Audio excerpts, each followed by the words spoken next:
ইতিহাসের অন্যতম ভয়াবহ দাবানলে ৯ দিন ধরে পড়ছে যুক্তরাষ্ট্রের লস অ্যাঞ্জেলেস।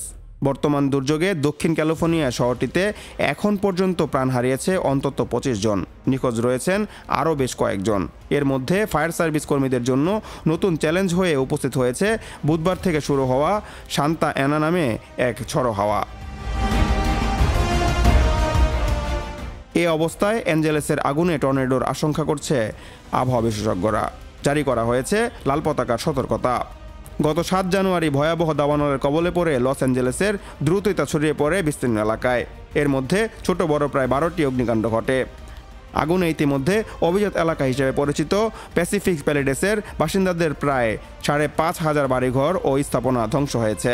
এছাড়া ইটনের আগুনে আল্টাডেনা এলাকায় পুড়েছে আরও ৫,০০০ বেশি স্থাপনা। এই দুই এলাকায় আগুন এখনও নিয়ন্ত্রণে আনা সম্ভব হয়নি। এমন পরিস্থিতিতে সান্তা অ্যানা নামে ঝড়ো বাতাস বইতে শুরু করায় আবারও আতঙ্ক দেখা দিয়েছে।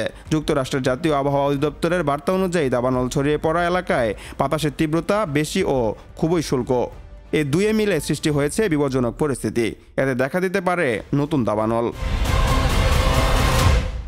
আবহাওয়াবিদরা বলছেন, বর্তমান চরম ভাবাপন্ন আবহাওয়ায় আগুন টর্নেডো সৃষ্টির আশঙ্কা রয়েছে।